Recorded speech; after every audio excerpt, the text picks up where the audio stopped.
I got a strange going on out here. Something just killed my dog. Something killed your dog?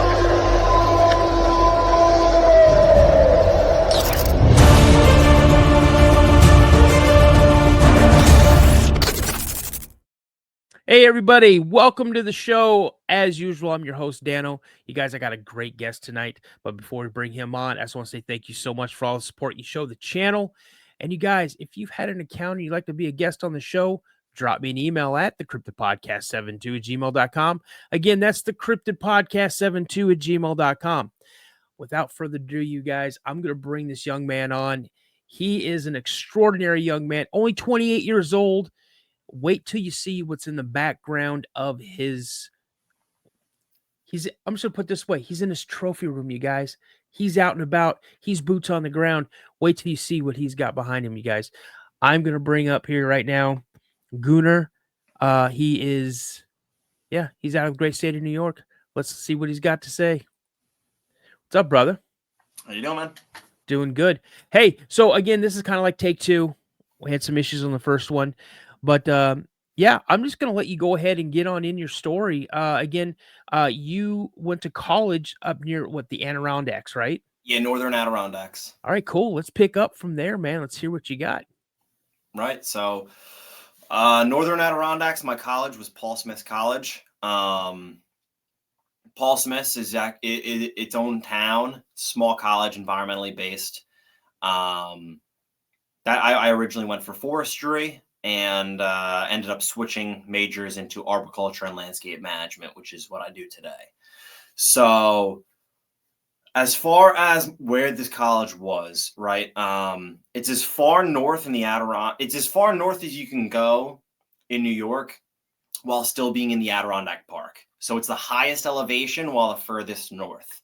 And the temperatures up there are extreme. My first year, negative 42 actual temperature, as cold as I saw without wind chill. So it's an extreme environment close to Whiteface Mountain, where the coldest temperature on Earth has ever been recorded. I think it was like negative 118, 119 below, and also highest winds, 272 or something miles an hour winds. So very inhospitable area. Look, so my college, Paul Smith College, was very unique in that you were able to keep 2 guns and a bow on campus, right? So most people kept a bow for early season, bow season, a shotgun for small game, turkey, ducks, and a rifle for big game, of course. And as far as, the student body, I would say 90% of the student body hunted or fished, and probably 50% of the student body did both, right? So any chance we got to be out in the outdoors, we took. The opening week of college, welcome week of college, maybe week and a half, 10-day period, right? You really don't have much going on. 1 or 2 welcome events a day, and then the rest of the day is your time. So you'll never have more free time in your life. And my friends and I we would, wake up in the morning, hike a mountain, hike St. Regis or one of the other high peaks in the area, and then come back, go to our class or whatever it may be, and then it would be like we're getting out of class, we're going fishing at 4, we're going to set trail cams at 5, and we're making a bonfire at 6, and that was the daily. And that's pretty much what we did every day. Was anything we could do to be in the outdoors, we did. So to give you the lay of the land, by my college, Paul Smith College, there's a road that comes off. It's off of the intersection would be Route 30 and Route 86 in the Adirondacks, about 45 minutes north of Lake Placid. And then from our college to the northeast, there was a small road that came off called Keys Mill Road. Keys Mill Road is extremely remote. Handful of houses on it, And what happens is Keys Mill, when you go far enough, turns into Blue Mountain Road. It breaks off, and that's a seasonal dirt road, 4-wheel drive vehicle, out there. You can drive on, Keys Mill to Blue Mountain. You can drive like 60 miles without passing anyone, anything. No houses, a hunting cabin here or there that's not occupied. Desolate, right? Remote as remote gets in New York. And from Blue Mountain Road, there is a patch of woods there where you can travel straight line 90 miles without crossing a road, any civilization, any people. It is probably one of the largest, if not the largest, wilderness areas of the Adirondacks and all of New York. One of the largest open wood patches anywhere. And the Adirondacks, of course, is over 6 million acres. It's like something like 4 or 5 times the size of Yellowstone. A massive, massive remote wilderness area. And so this one encounter, it took place over like 3 or 4 days, really. So what happened was this. Starting now, this is 2015, September. And one of my best friends, Christian, who I met at college, he actually happens to be from my hometown here on Long Island. Different high schools, but we found that out after the fact. We actually met at college. And Christian, Eagle Scout, big time hunter, just like myself. That's what we did. So we found this. We called it our secret honey hole fishing spot. Really good brook trout fishing. What it was down that same road that I mentioned, Keys Mill Road, where it turns into Blue Mountain. And this was, definitely a secret spot. I mean, no one really knew about it. You'd pull off on the side of this dirt road. You have to change into waders, hike maybe half a mile into the road or into the woods off the road. And how it was is there was this decent sized creek, I wouldn't call it a river, but decent sized creek that ran through there. And there was a sheer cliff, rock wall, maybe 30, 40 feet high, that the river ran directly into and then turned 90 degrees because, of course, it can't penetrate that. And where it did that, the river swirled, or the creek swirled, and made this big, deep pool, which was phenomenal for brook trout fishing. I mean, anybody that that trout fishes or freshwater fishes, that's where you want to look, is where the fast moving water meets the slow moving water. That interface is where the fish are going to be, hiding out.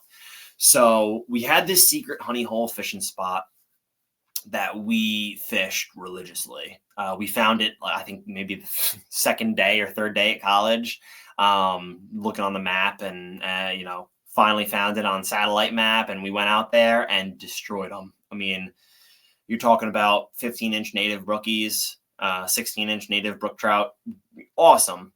So great fishing. And we pretty much went there every day. Really setting trail cams out there and stuff like that. But we would always hit the fishing hole because it was easy. No one else knew where it was. It was easy for us to get to. Quick change into waders and a quick walk up the creek, and we were there. So where this encounter really starts is September 16th, it would have been. And that morning I think it was 16th. We had shot a bunch of geese, a little north of the college. Bunch of geese, and part of our college was culinary students. So we would breast these geese out, and we would give them the culinary kids that were friends of ours, and they would make us these unbelievable recipes. So that was really cool. And so we took these breasted out geese carcasses, and while we were going out fishing one day, we found this little pull off. A lot of the land up there was previously owned by International Paper, logged for making paper. They, cutting the trees down, making paper. And that was a long, long time ago now. 30 years before, 30, 40 years before we were at college. So 50 years ago now. So those places are now overgrown, of course. Some of them are still kind of barren, and, a lot of blueberry bushes and things like that growing in those bare patches that were logged out and cleared. And there was this one pull off, not very pronounced, clearly an old logging road, but again, old. And my buddy Christian used to have this old Jeep that he would drive, manual Jeep, and the thing was, he would beat on it, put it that way. And he pulled down this little previous logging road that now had, 1 or 2 inch saplings growing in it, and he just drove right over him. He didn't care, plowed him over. And we pulled in there one evening, after setting some trail cameras up, and we had these geese carcasses that were breasted out. We told ourselves, you know what, let's go make a fire, and we're gonna dump these carcasses, and we'll hang out, have a beer, and we're gonna sighted our rifles. It was probably 4 or 5 in the afternoon, something like that, after one of our classes, and we got out.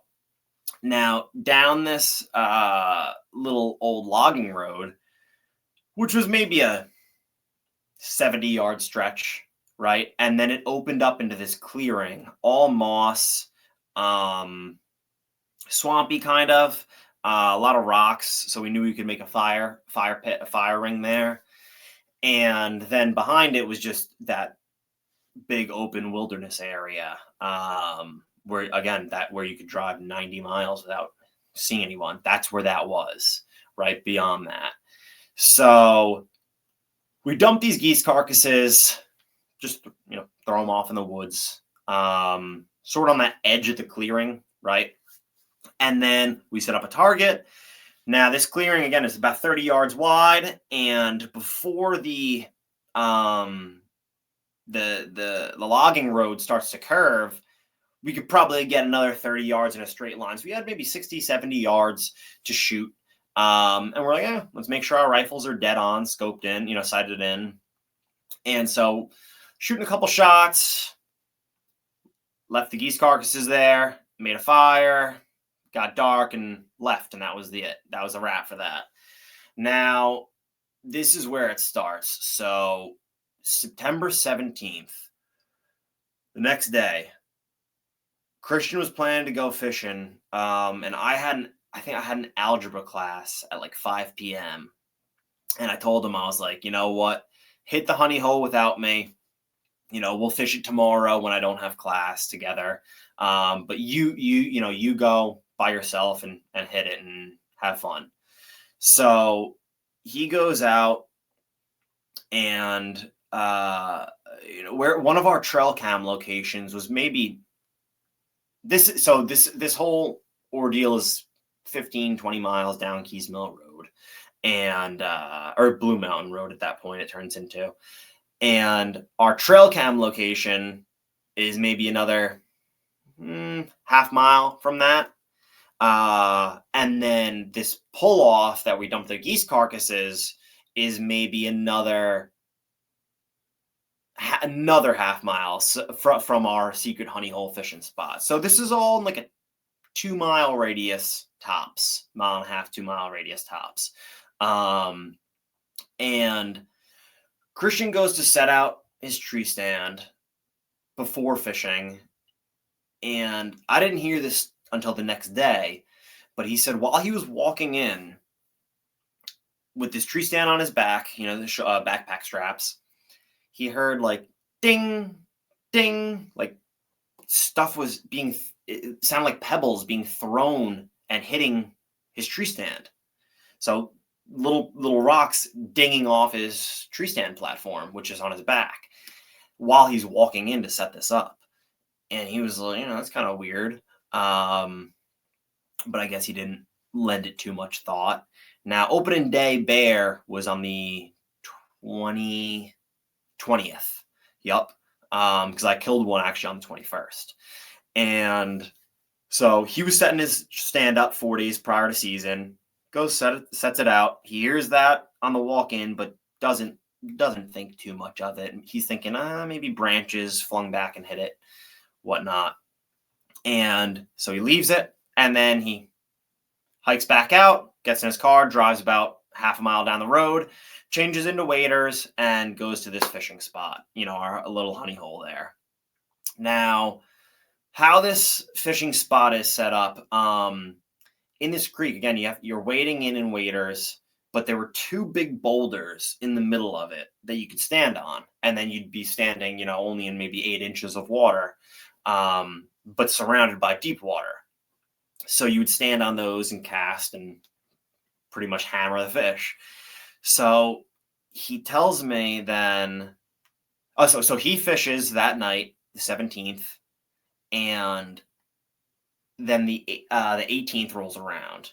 So we go out again. Then I get out of class. He gets out of class early, like maybe 2 or 3 o'clock. We head out fishing, maybe around 5-ish. And while we're getting into the spot, he's telling me about the tree stand and how he thought something was maybe throwing rocks at him or pebbles hitting his tree stand. And then he tells me this. He says, while I was fishing here, all alone, of course, he's like, it sounded to me like someone was hitting a tree with a wooden baseball bat. Classic wood knocking. And so right away, I think to myself, I'm like, really? That kind of sounds like some wood knocking, like maybe a Bigfoot. But whatever. I'm not really thinking it too much. And so we get out. So I kind of just brush it off, like, oh, that's interesting, weird, whatnot. So since he fished there the day before, he tells me, okay, you can take the closer rock to the deep pool, and there's another one about 10 feet back was that other boulder. So he's like, since I fished here yesterday, you can take the better spot. So I'm standing up there, and we start we're hitting them right away. I mean, I caught probably a right off the rip 15-inch brookie and native brookie, and we're hooting and hollering and yelling out, like, we're all hyped up and catching some other fish. And as it progresses, it's starting to get not quite dusk, but the sun's setting, and we start hearing in the woods around us footfalls, slow. And how was it's all hemlocks around us. And again, this is like a 30 or 40 foot sheer cliff face right in front of me. And then it kind of slopes down, to the back of us, and flattens out. And so I'm hearing this hemlock. Now, walking in hemlocks is very dry, of course, under hemlocks and small little twigs. And when you're walking on them, anybody who's walked in the woods would know this. If you're walking under hemlocks, it sort of crackles when you step on it, right? So you as your foot lands, it's 1,000 little crackles, very distinctive. And I'm hearing that off to my right. And then I'm hearing it a little to my front right, and then in front of me. And then all of a sudden I hear it on my left and back left. And I'm ignoring it. I'm not really thinking too much of it. We're catching fish, but it's there. And eventually it got to the point where it was so loud that it couldn't be ignored. To the point where it was like, okay, something's walking next to me. So I turn around to my buddy Christian to see if he hears this, or I just want to get see what his overall demeanor is. And as I turn around, I already see him, and he's just staring into the woods, scanning. And I tell him, I say, yo, you hear that? It sounds like something's walking. kind of surrounding us almost, circling us maybe even. And it was like a movie. You couldn't have made it a better scenario. So as soon as those words come out of my mouth and I'm like, do you hear that? All of a sudden we just hear clunk, wood knock, very loud, distinctive, close to us from my front right, maybe 40, 45 yards out into the woods. We hear clunk, and then both our eyes just go wide, and we're staring at each other. And then I'm like, dude, did you hear that? And again, by the time those words left my mouth, 2-3 seconds later, we hear clunk, clunk, another 2. And I'm like, by that, my blood went cold. My hair on my neck standing up thinking about it now. I was like, that's very real, very close, and let's move on. Let's get out of here. So we briskly walked back to the car, I'll say. We got back out of there and we left. So that would have been, I guess, day 2 of the encounter. Day 1 was Christian by himself, hearing the wood knock, hearing the pebbles. And then day 2 was both of us hearing those wood knocks together. Now, day 3 is where it really culminates. And actually, I have a little bit of shivers just recalling the events right now. So we went out, again, same deal, after class. We were not going back to the fishing spot this time. We were going to check our trail cam, and it was opening day eve, if you will. It was the night before opening bear. Christian already had a stand set. We had a trail cam. This was before cell cams, cellular trail cams where they send you the pictures to your app. So you actually had to go and read the SD card and check what was on it. So we go and check some trail cams the night before opening day. I want to hang a stand, 80 yards away from where Christian's stand is. And that location where the trail cam is about half a mile from our fishing spot. So we go out there, set a stand, and by the time and check the trail camera. And by the time we finish, it's not evening yet, but it was afternoon. We said, hey, we've still got some light, light daylight left. Let's go back to that little pull off, which is again in about another half mile down the road, that little logging trail, and let's make a bonfire. We knew the mossy and swampy area. We had a lot of rocks, so we could make a nice fire ring there, fire pit. So we made a fire, and we're like, we'll check on those geese carcasses. Okay, sure. So we pull in, and right away it was kind of weird because we get out there, and the geese carcasses were gone. All of them. I think 8 or 9 of them. But not just gone. There was not a single feather left on the ground. So, I mean, look, scavengers, possums, fishers, minks, predators, coyotes, and scavengers, coyotes, bears, there's a lot of things up there. They eat it on the spot. And if they don't, they're dragging it away. So there's going to be feathers left on the ground.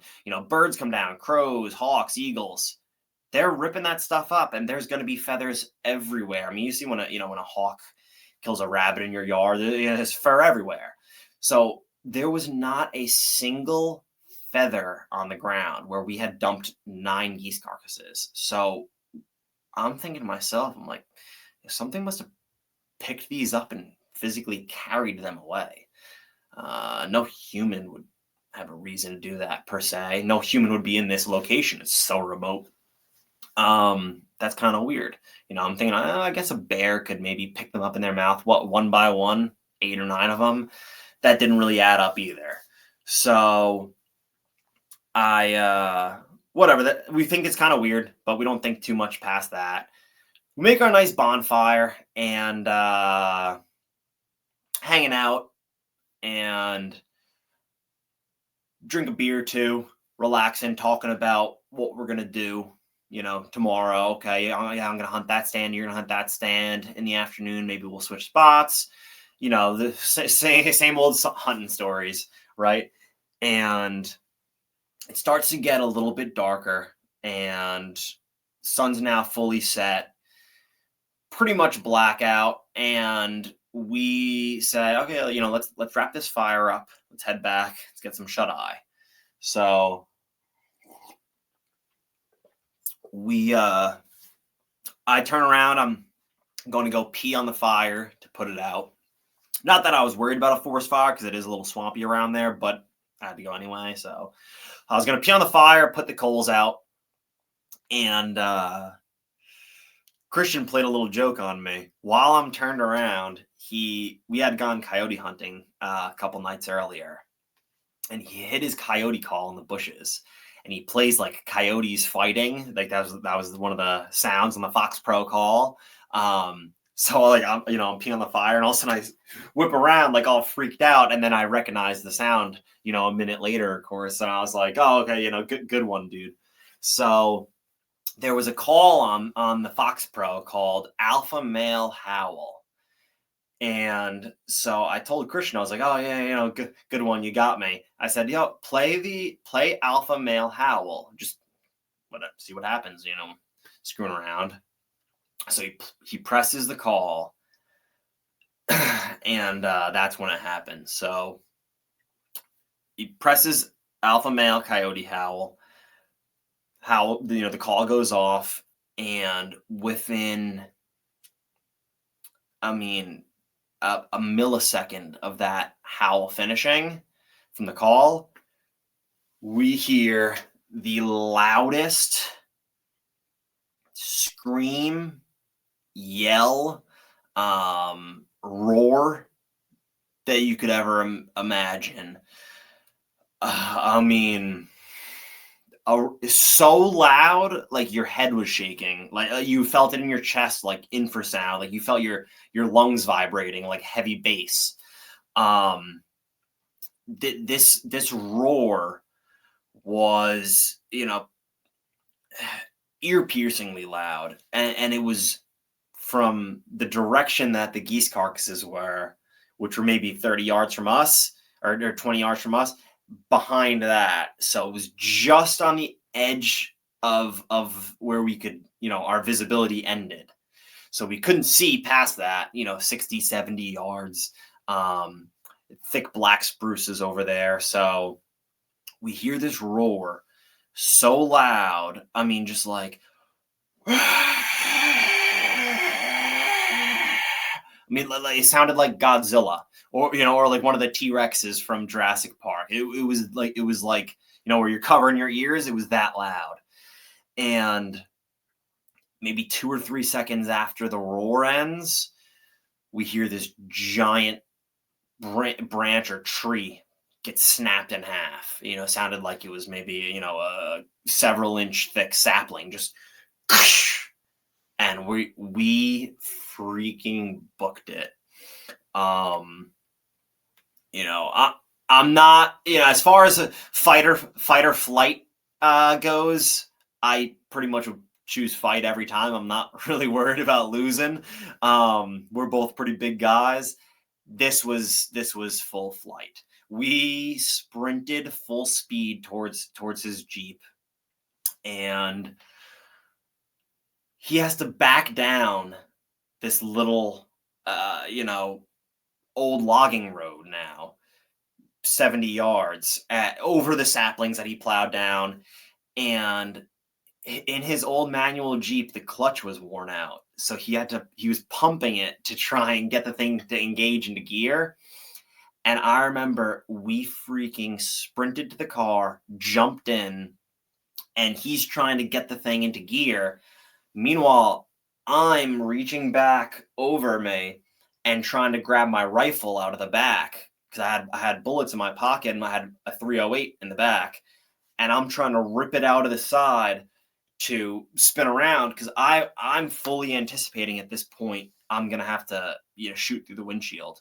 That's what I had in my head, that the headlights were gonna I was going to turn around and the headlights were going to illuminate some gigantic, creature that just roared at us. And I told Christian, I was like, dude, if something comes, I'm shooting through your windshield. So, sorry, I'm not losing this fight. So that's that, I'm ripping the rifle out. He's trying to get into gear. And I remember still at this point hearing my heartbeat in my ears. The blood was pumping so fast, and he just rips into gear finally. We rip down that trail backwards, spin around, and we speed back off to campus. And that was that. That was the end of that encounter, that 3-4 day long encounter for that evening. Now, one thing to mention is, we got back to campus. And a bunch of friends were, in my dorm room hanging out, and they see me and Christian walk in there, sweating, freaking out, and they're all like, what the heck's wrong with you guys? What are you doing? And we tell them, we're like, dude, I think we just had a Bigfoot encounter. And, they're laughing at us and whatnot. And I'm like, no, guys, like 2 days ago, Christian heard wood knocking and thought something was throwing rocks at him. Yesterday, we both heard it. I heard it too. And then 10 minutes ago, we just got screamed at by something that is indescribable and not natural to this area. So that was that. All our friends, again, all gung-ho, they're like, oh, let's go grab our guns and head back out there. And I said, absolutely not. You cannot pay me to go back out there. And I also will not be telling you where it is because I don't want you going out there. That was not normal. That was not, okay. Well, don't forget, the next day is still opening day, black bear season. And me and Christian plan to go in the woods. So as scared as we were that night, we're half a mile away the next morning. And that walk to the tree stand was quick, I will say, brisk. The next morning, because we're only half a mile away, and luckily I didn't have anything happen to me there. Didn't see anything, didn't hear anything. But when we got out, then midday, Christian tells me, he's like, dude, it was weird. He said I had a maybe like an egg-sized rock placed on my tree stand platform. And that sent some shivers down the spine because, again, no one knows where we are. He heard pebble dinging off his stand when he was setting it. And then to get there opening morning and on his platform of his stand, 16, 17 feet up in the air, there's a stone placed on it. Something put it there. And that still I can't explain. So my opinion on it, what I think about, the overall experience there, I think that we happen to be encroaching on a family territory of sorts. Look, the food sources were there, the blueberry bushes, the trout.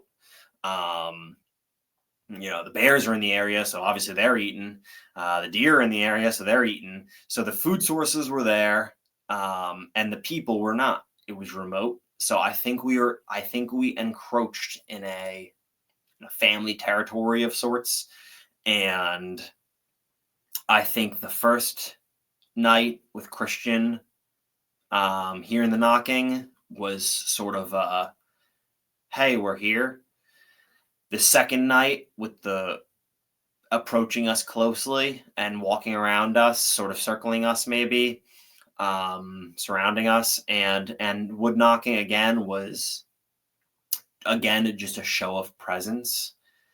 And I think by that third night when we got screamed at, I think that was the final straw. And just, going off of nothing other than my thoughts and feelings on it, I thought that was, sort of like the alpha male Sasquatch, the patriarch of the family, finally having it's at its wit's end with these same two guys, me and Christian, same two idiots in the same 1.5 2-mile radius every day in a row. I think this thing finally was fed up, and that was the last warning of sorts. That's my first encounter, that's my most recent Bigfoot encounter, and so that's how that went. Yeah, it's pretty incredible. Can we get into the second one? Right. So my second, which was actually chronologically my first, but it was that my college one was more recent. Now, so the other Bigfoot encounter I had was 2 years prior to this. So this would have been 2013. And my family, we would go, upstate every year hunting. We would go up to our this lake house cabin Easter and Thanksgiving every year. And Thanksgiving was always a big hunting outing for our family. So typically it would be myself, my brother, my father, 2 uncles, an uncle or 2, and a cousin or 2. So 7 guys, all of us big guys over 6 foot. And we would do deer drives up there. Now, this area that we were in was in the Catskills, and specifically Elka Park, pretty remote area, but not inaccessible, just not very populous. And the year before in this spot, 2012, my brother shot what was a contender for the largest bear ever killed in New York State. Would have been the New York State record, unofficial. Over 600 pounds. And now as far as records books go, they don't go by weight, they go by skull size. And we measured that bear at 22 1/4, which would have been, the length and width measurements. And so that at the time would have been the record, since beaten, maybe a time or 2 over, but at that time. So that was in this area. And, so this area can clearly support extremely large animals, perhaps the largest animals in New York State, right? So the way this area was set up, that we hunted, was a pretty big river, large, pretty fast running public access river. And we would walk in maybe a mile and a half off. So pretty far walk in. And typically how it was on the left side of the river was a sloping down mountain that then flattened out and turned into a marsh. And it was a huge swampy marsh, big tall cattails. And then that eventually opened up onto this big floodplain riverbank that was all rocks.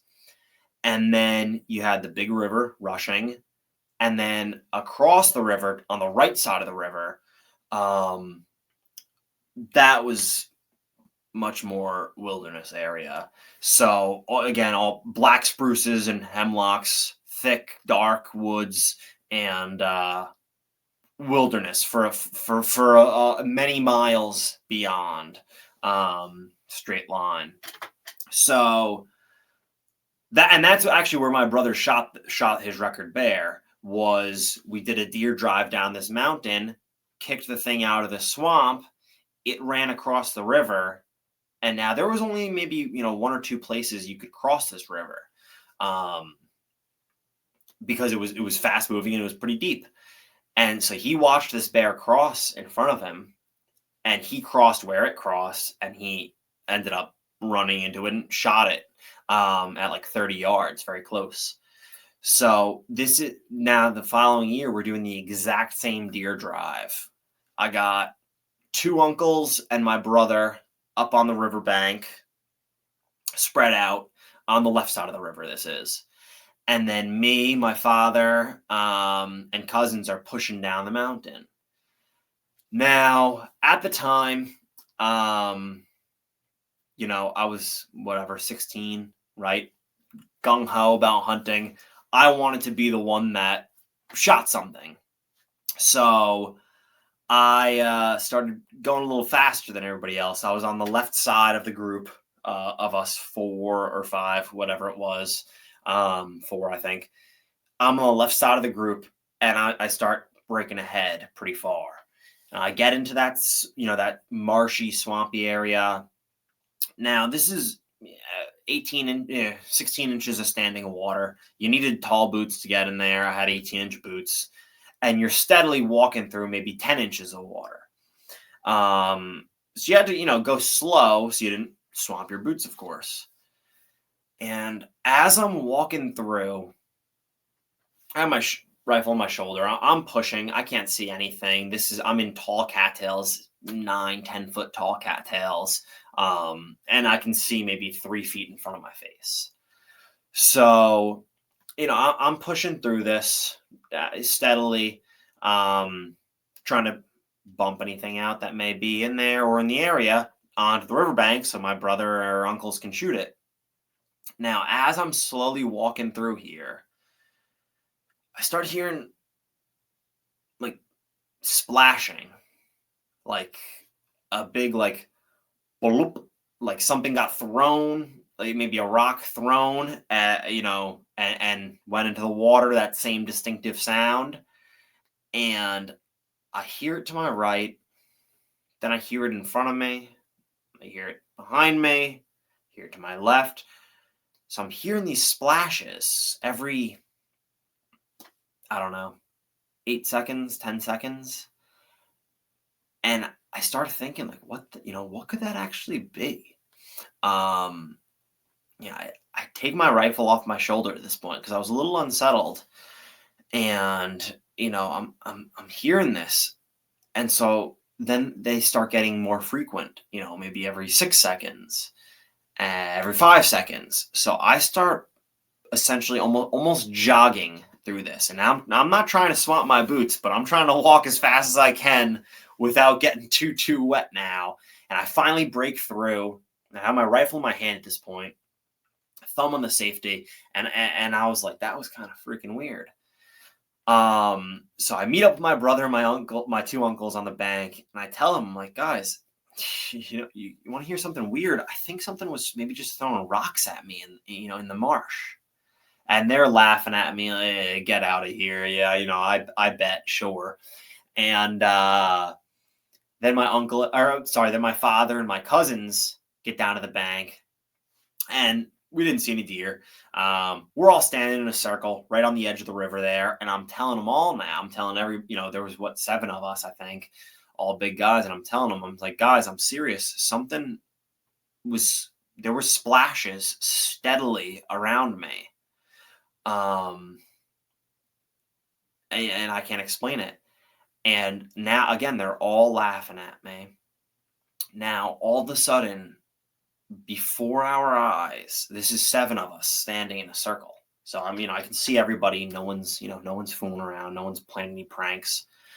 From the right side of the river, the wilderness area, out of the black spruces, a football-sized rock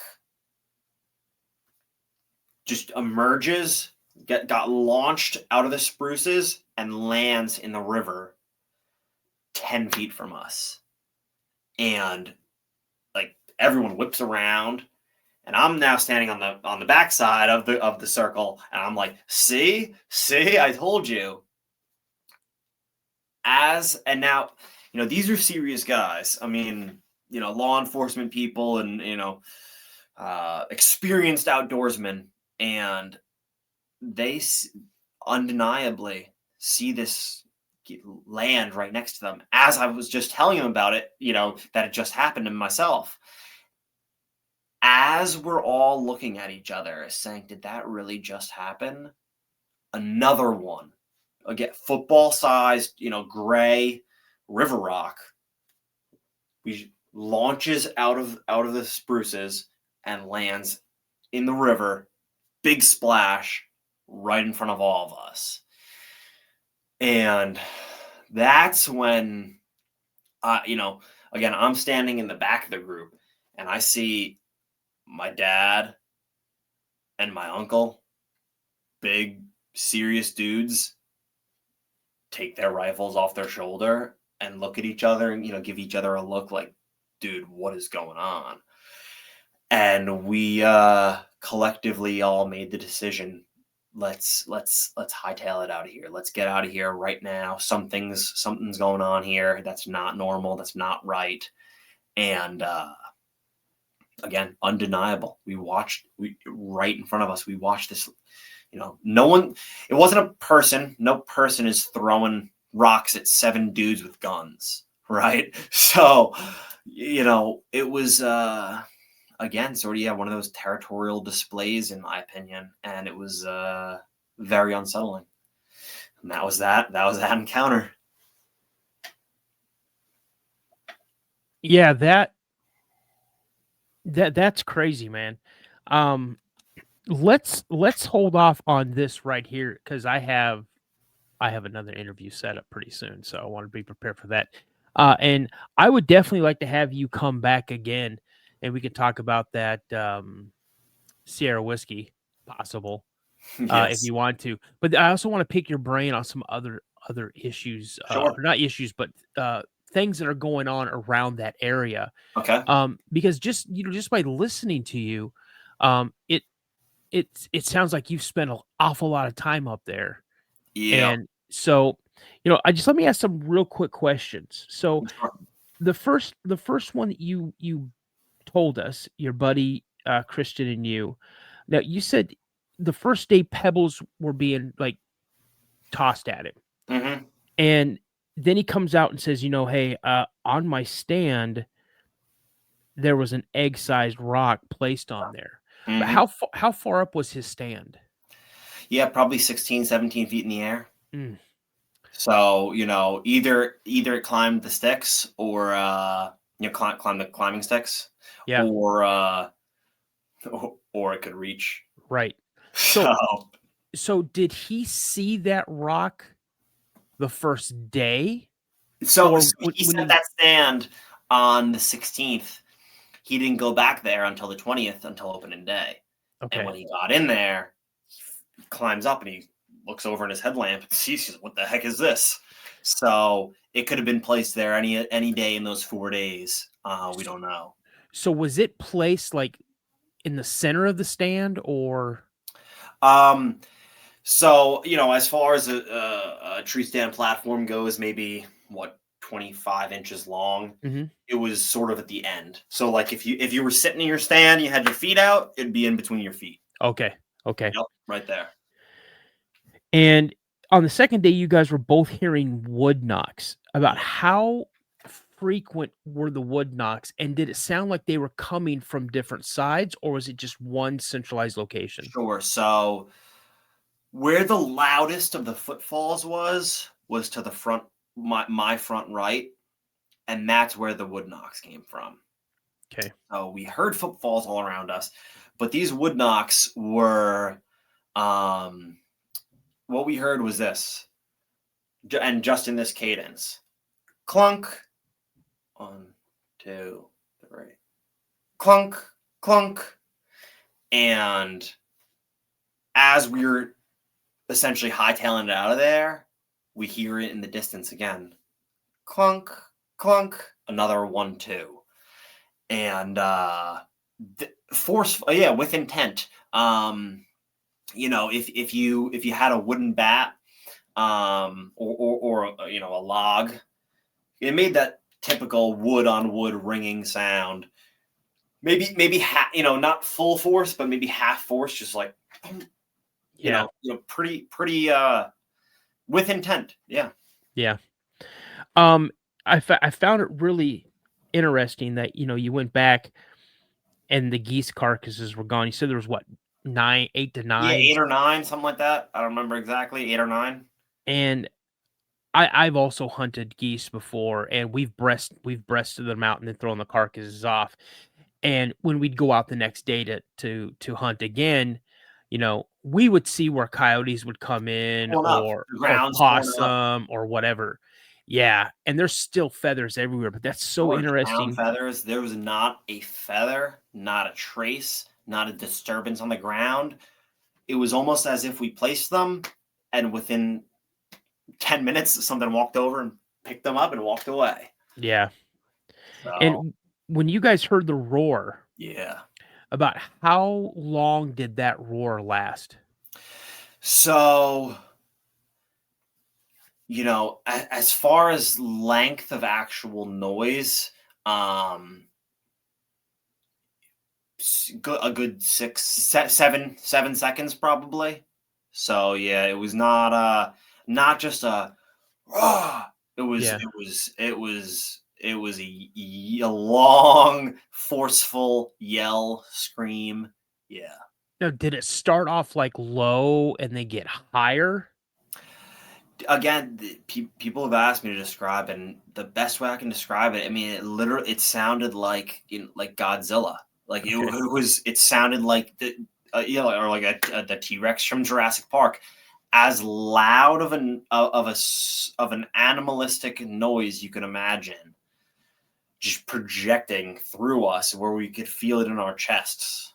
So this thing was just a full on, volume to 11 roar that you guys heard, because what I was trying to figure, was it maybe a siren yell, like where it goes "Roar," that gets super loud, but no, this thing was just No, straight this out. was If imagine this. Imagine you're on a hiking trail and a grizzly bear comes up and you're just trying to make yourself big and scary. You're Mhm.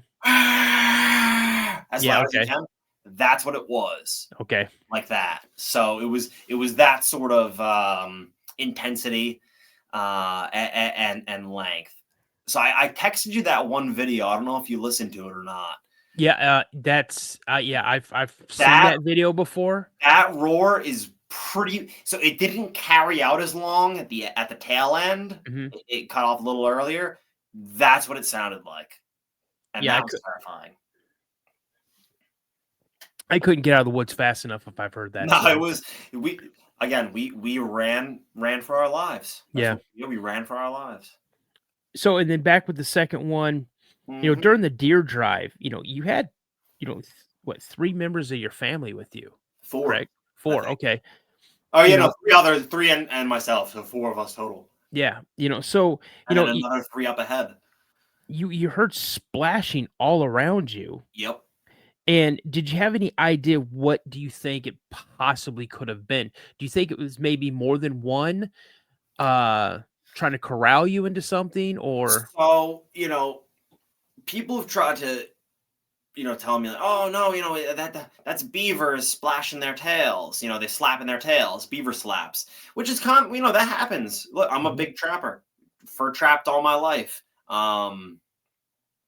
Used to do a lot of money in fur, and this was when a beaver's tail slaps, they come up, they slap their tail on the surface for like a territorial thing, and then they usually jet off Mhm. back to their den, the beaver lodge. Um, what I think was, well, first of all, I'm hearing it all around me in that marsh. And then where we witnessed it, which was the left side of the river, then where we witnessed the rocks being thrown was from the right side of the river. So yeah, there were definitely several, if I had to, again, without a visual on these animals themselves, several in that area. And this is that same swamp where that record black bear Mhm. um, was hanging out. And for anybody who's watching the YouTube video, I'll pan back so you can see this is the bear I'm talking about. So up here is my Adirondack bear. This 200-pound bear, and that's the 600-pound bear back there. So this area supports the largest wildlife in the area. Massive wildlife, yeah. And so, there was obviously some sort of reason for them to be there. As far as numbers, I don't know how many it could have been. But I will say this, as intrigued and enthralled as I am with cryptids, and, I love listening to the podcasts, I am very content with not laying eyes on one of these things, because I don't think my hunting career would be the same if I saw that if whatever roared at us appeared in the headlights in front of that Jeep that night. I don't think I'd be going back, and I really don't think I'd be out there. Yeah. Well, I'm glad I didn't see it. You mentioned the Jeep. How long did you guys have to travel back to that Jeep? So the Jeep was close to us, 10 yards. Okay. Yep. So it was kind of like one of these things. Like, he pulled to the end of the clearing. We had our little fire ring. I'm peeing on the fire. He sets up the coyote call right in front of the bumper of the Jeep. Plays it. I tell him, play the howl. The scream happens. The branch or tree breaks in half right after, and it was just like, grab the call, get in the car, grab my rifle, and I'm like, like this, arm up, ready to shoot out the windshield. In my mind, I envisioned that, I didn't want to turn around.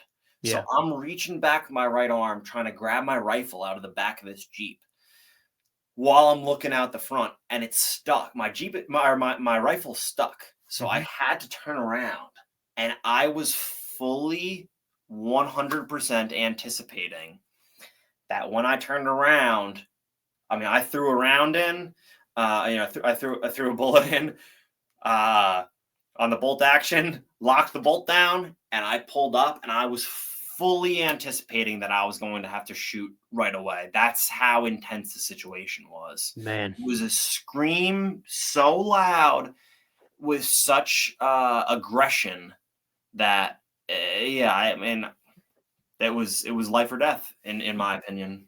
Yeah, you two young boys out there playing around with something you don't know anything about.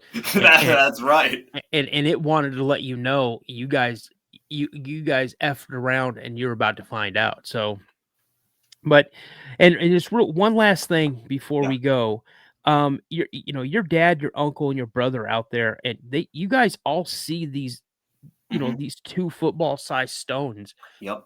Just come sailing. How far apart did they, from the first one, did the second one follow? So this is pretty much how it happened. The one, we're standing in a circle, standing in a group, all talking, maybe, 6-foot radius circle. We're all standing, and I'm telling them. And so half of us can see the river, and half of us have our backs to the river. Mm-hmm. And now, I'm the furthest from the river, so I can see everyone. And the first rock lands, and our conversation just stops, and everybody spins around like, what the F? And then as we start looking at each other like, dude, did you guys see that? Mm-hmm. Another one. So you're talking about maybe like not less than 10 seconds. Yeah. Oh yeah, like 3 to 4 seconds. Yeah, 5 seconds. And wow. And then we all watch it come and land, and we're like, yeah, and I see them take their rifles off their shoulders, and I'm like, that's if they're not feeling safe, I'm definitely not feeling safe. And then you guys got out of there. You guys took off out of there. Yeah, and it was funny because walking back to the cabin, again, my dad and my uncle are pretty serious dudes. You guys didn't walk back to that cabin. Yeah. So they looked at myself, my brother, and my cousins, and they told us, they said, not a word. Mm-hmm. Do not tell this to your aunts, your mother. Yep. We're not discussing this again. They looked us in our eyes and were dead serious, and they said, not a word. What happened out there is staying out there. Man. And that, I was a 16-year-old kid, and I was like, dude, something's going on here. Yep. Absolutely. So I did have one question for you. Sure. So, people always, a lot of people ask me, what's my biggest fear? Because I spend so much time in the woods. And I always said, when I was younger, I always said my biggest fear was Bigfoot. Yeah. Because it was just the unknown about it. Mm-hmm. But as I've gotten into so many podcasts and listened to so many people's stories and reiterations, I gotta say, yeah, Dogman, werewolf, something like that. That occupies the worst of my nightmares and my night terrors. And when I go into the woods nowadays, that's what I think of. Mm-hmm. And thank God I've never had an encounter with them. But what's your take on that? When you're in the woods, when you're in the remote wilderness, what's in the back of your mind? I don't go anymore. That's all you need to know. Well, the reason I don't go anymore is because my last encounter I had in 92. Yeah, that's all you need to know right there. That And wraps it. yeah, that was 92, so 92 to 02 to 13 to 23 is like 32 years ago, 33 years ago. Yeah.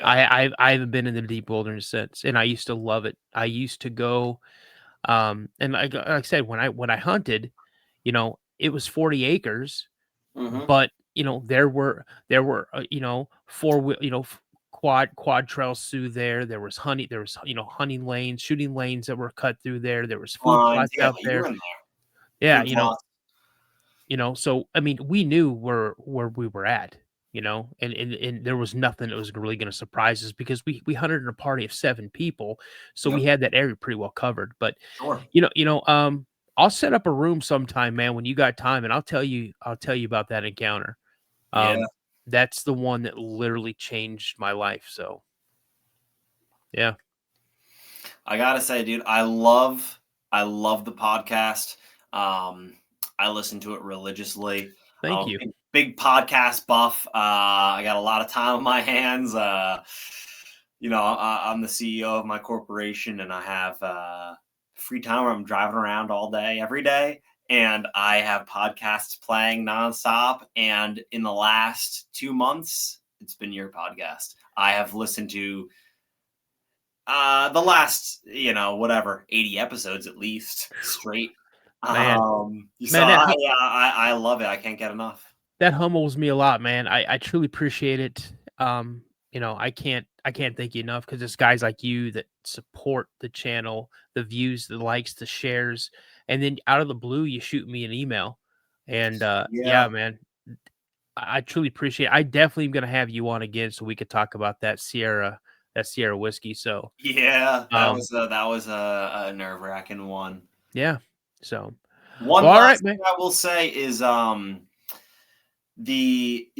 have shared my story on two previous podcasts. Mm-hmm. Which I highly recommend anybody go check out. Number one, the Forest Fleur is a cool one. Emily Fleur, local Long Island girl, Bigfoot researcher. How do you spell the last part of that? The Forest Fleur? Fluer. Fluer. Okay. Yep. So the Forest Fleur is her podcast, and she has a website. She has merch. Really, really cool girl, and just does her own Bigfoot research. Travels all over the country doing it, and has a podcast. She's been on some big shows. You definitely check her out. And then another one that I went on, good buddy of mine, James Appleton, 46 of 46 podcast. He runs, so 46 of 46 is the high peaks of New York, and he talks all about, his podcast is about hiking, and he leads expedition guide hikes up all the high peaks in New York. Cool. And he's a good friend of mine now, I call him. He's come down to the island, stayed at my place, and hunted with me before. And and he runs a podcast all about hiking and the such. And every October he does his, October Scary Stories series sort of deal. And so he had me on a couple of years ago when I shared my stories, and our relationships flourished from there. So cool guy. Check his podcast out. Cool. 46 of 46 for sure. I will, man. Hey, I appreciate that. Real quick before we end this, what is the name of your company and where can people find it? Absolutely. So my company right here is called Pro App Inc. We're a pesticide corporation that I started a couple of years ago. Again, this is what I got my degree in. This is what I do. Primarily, look, we're on Long Island. Ticks are a big problem. Over 90% of them carry Lyme's disease. We do tick and mosquito spraying, lawn fertilization, weed control, all things pesticide related as far as landscape pesticides go. That's what we do. We're not an exterminating company. We're not a landscaping company. We're a niche market, landscape pesticides. And that's what we do. So yeah, 631-806-6055. Call me up if you got problems on Long Island or questions. I'm very happy to talk to you. All right, you guys heard that. My listeners that are in the Long Island area, you got problems with ticks and mosquitoes, things like that, give Gunnar a call, and he'll hook you up. All right, man. Anything else? That's it. All right, man. It was a pleasure. Very Hang good. out in the green room. We're going to be in contact much more in the future. Oh, yeah, absolutely. Hang out in the green room for a second, and I'll be right back. Cheers. All right, guys. What an amazing encounter. I mean, was it a sighting? No, it wasn't a sighting. But I'll tell you guys, I find Class B encounters where you're hearing things, smelling things, a lot more sometimes terrorizing than an actual sighting. So, guys, with that being said, again, I want to say thank you so much. I'm not going to get off of here without saying what my buddy Josh from Mysteries Unknown says. You guys stay prayed up. And as I always like to say, remember, everybody, a legend begins with a sighting. I'll see you guys on the next show. Have a good night. I got a strange going on out here. Something just killed my dog. Something killed your dog?